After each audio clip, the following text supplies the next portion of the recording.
Pozdravljeni na Goljufih Slovenija. Pa smo zopet skupaj. Telemach Slovenija. Ja. Tudi Telemach ima nekaj, kot se reče, dreka na glavi.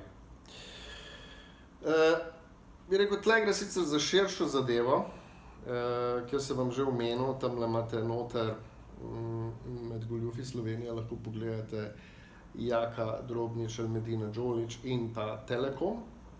To gre v bistvu praktično za vse iste primere.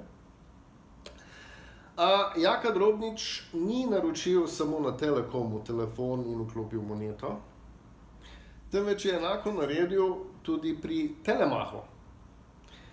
Ne vem točno, kaj je tam naročil, ker ko smo ga vrgli ven, oziroma ko so se odselili iz našega objekta, so novi najemniki sporočili, da so prišli neki opomini od Telemacha. In jaz začudeno pokličem na Telemach, oni so zahtevali, da jim dam jaz svojo davčno številko in bi rekel tudi, da jim povem, po kateri pogodbi. Jaz seveda nisem niti ne vedel, po kateri pogodbi, kajti to je šlo za račune na društvo, ki je lastnik tega objekta. In komaj nekako smo le zvedeli, bi rekel, smo prišli do teh podatkov, da smo kao tudi tam naročili nek telefon in da je odprto, ne vem, zdaj spet na pamet govorim, recimo na 200 evrov. In da moramo to plačati, če nas bodo pač tožili. Jaz se prosil, če nam lahko pošljajo pogodbo, katero naj bi mi podpisali. In seveda so podpisali, jaz sem jim nazaj odpisal, da tega mi nismo podpisali, da to ni naš podpis, nobenega našega, niti ni Žiga bilo gor, niti nič. In da s tem mi nimamo nič. Na to so na Telemachu zahtevali, da gremo na policijo narediti prijavo. Torej, smo šli na policijo narediti prijavo. In smo jim tudi seveda to prijavo poslali na Telemach. In nič. Čez par mesecev pride kar izvršba od Telemacha na naš račun. Iz nič. Torej bi rekel, morate zelo paziti, da se tudi vam se lahko točno to zgodi. Nekdo lahko naroči za vaš račun oziroma na vaše ime telefon, ga nekje prevzame na nekem drugem naslovu in lahko ga celo neki cajt, tako kot v tem primeru, plačuje račune, si uredi, da mu nekako ali pridejo elektronsko ali kakorkoli na njegov mail in jih nekaj časa plačuje in potem jih preprosto neha plačevati. In seveda za tisto, kar bo ostalo, bodo tožili oziroma terjali vas. Tega si zelo zapomnite. Zato je tudi, to je na nek način, kot bi šli, mi smo praktično šli za poroka, čeprav sploh nismo vedeli, da smo bili na nek način poroki.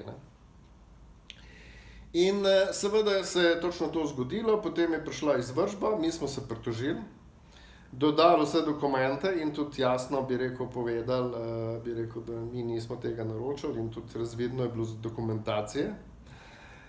Dodali smo tudi dokumentacijo, da mi nismo mogli tudi ne nikoli plačati iz našega računa, to se prav spomnim, da je takrat odvetnik tudi to dodajal, ker ni bilo nič plačanega z našega računa, ampak je gospod Jaka ali pa kdorkoli že, ali plačeval to na pošti ali pa iz svojega računa, jaz to ne vem. In ko smo dejansko takrat potem se pridružili na izvršbo, so umaknili in se umaknili in poiskali pravo osebo ali pa tudi ne vem, kaj so pol naprej naredili. Ampak vsekakor, zanimivo je samo to, zakaj tle omenjam ta Telemach. Zato, ker mi smo jim jasno povedali, da mi tega nismo naročili. Podkrepili smo z dokazi, šli na policijo, naredili zapisnik oziroma povedali policajem in pokazali, kdo je to naročil in je tudi jasno razvidno, kdo je to naročil, saj je njegov podpis bil na tej pogodbi. In morate verjeti, ali pa tudi ne, ta gospod Jaka ni bil nikoli spoznan za goljufa uradno. Torej bi rekel, on je čez vse to šel, ne vem, ali ima kakšne veze kje, ali kdo od Drobničev, ki je delal na sodišču, ne, kakšna njegova žlahta, karkoli že, jaz ne vem. Ampak vsekakor je to zanimivo, ne, da v bistvu je praktično naročil na tak način 2 telefona in sklenil 2 pogodbe s svojim podpisom v imenu, bi rekel, praktično za naše ime. In dejansko nikjer ni bil spoznan, da je to karkoli ni v skladu z zakonom ali pa da je to goljufija, kar me je zelo presenetilo. In tudi jaz vsekakor mislim, da je mogel imeti tudi na Telekomu nekoga poznanega in tudi tlele na Telemachu nekako, zakaj bi nekdo šel v izvršbo, če že vnaprej ve, da je bo izgubil. Zakaj?